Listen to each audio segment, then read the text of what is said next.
বলে আসসালামু আলাইকুম। আসসালামাইকুম। কেমন আছেন সবাই? কেমন আছেন সবাই? আজকে আমি আমি অনেকদিন পর অনেকদিন পর স্কুলে যাচ্ছি। স্কুলে যাচ্ছি। সবাই ভালো থাকিয়েন।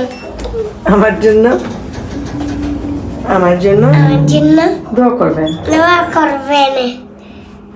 আমি এতদিন অসুস্থ ছিলাম। অসুস্থ ছিলাম। মাম্মা অসুস্থ ছিল, মামা অসুস্থ ছিল, পাপাও ছিল। পাপাও ছিল। এখন আলহামদুলিল্লাহ ভালো আছি। ভালো আছি। এই নিশা আসে নাই, এখনো আসতেছে। আসো।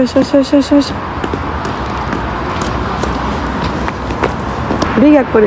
আসসালামু আলাইকুম, সবাই কেমন আছেন? আশা করছি অনেক ভালো আছেন। তো তাবিদ প্রায় দীর্ঘ 2 থেকে 3 সপ্তাহ পর স্কুলে যাচ্ছে, কারণ তাবিদ অনেক বেশি অসুস্থ ছিল। তার সাথে আমিও, জোসেফও, মানে আমাদের বাসায় সবাই আমরা অসুস্থ ছিলাম। যাই হোক, এখন আলহামদুলিল্লাহ মোটামুটি কিছুটা ভালো হচ্ছি, অনেকটাই সেরে উঠেছি আমরা সবাই। তো এখন তাবিদ বাসায় বসে বসে অনেক বোরিং হচ্ছে। তো জোসেফ বলল আজকে তাবিদকে স্কুলে পাঠানো যাক, ওই জন্যই তাবিদ আজকে স্কুলে যাচ্ছে। আর এখন ওর দাদাভাই ওকে স্কুলে নিয়ে যাচ্ছে। তো সবাই আমাদের সবার জন্য দোয়া করবেন, আমরা যেন ভালো থাকি, সুস্থ থাকি।